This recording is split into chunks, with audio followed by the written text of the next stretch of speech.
Video number 3. This is your Fort Hendrix, the campaign expansion for Zombicide. So beautiful, again, beautiful artwork on the front, very army-based themed. Same artwork around. Rules and instructions, same artwork as the front. Very similar to the box as well, where you've got the phases on the back. Targeting priority, which is something that I'm gonna have to look at this. Fighting Abomination first, then Walker, Shooter, and then Runner. We know the runners come last. They're always a nightmare, as are dogs and crows. But again, detailed campaign information, the same artwork that we've come to expect from the company. Lovely new idea here with the shooter zombies. We think it's going to be great.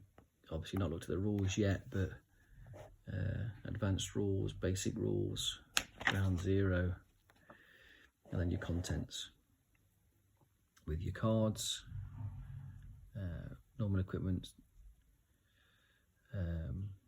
survivors, and your zombies, and one companion. That's interesting.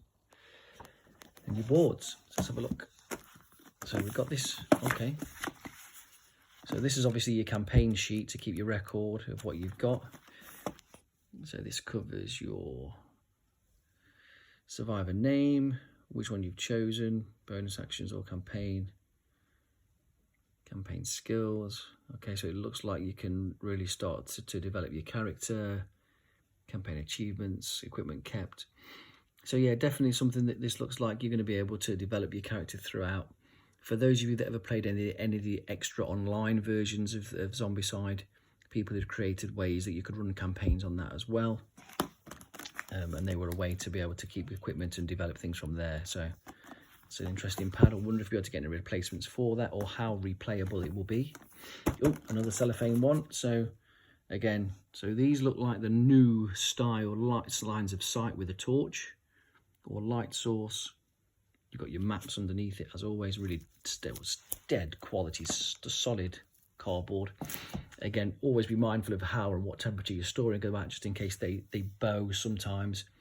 If you take them out of these boxes and you don't store them on the flat bottoms, and you store them on top or underneath something that flexes and gives, sometimes they'll bend and bow.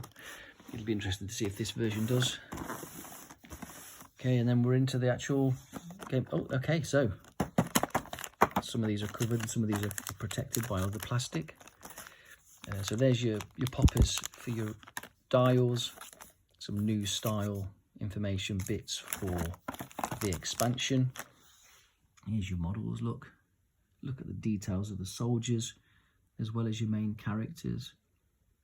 Some great idea to be able to come across the shooter zombies as well. Oh, yeah, and there's your survivor. That's going to be interesting as well, so it gives you some scope to develop in the game.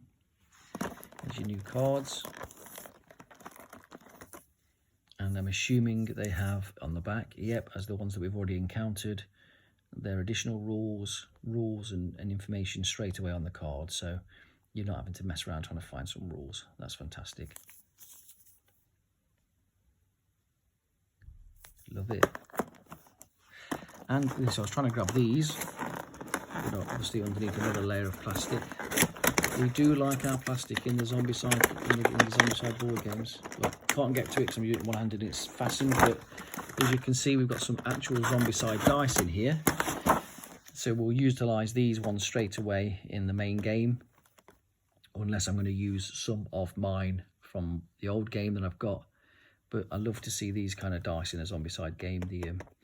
The ones in that one that come as just normal dice were a bit of a disappointment when it's Zombicide, but you know what? Can't grumble because the quality of this stuff is just brilliant. And that is a brief. This is what you will get inside Fort Hendrix. I'm not going to start going through the rules or anything like that because that's for gameplay, but that's your unboxing of Fort Hendrix.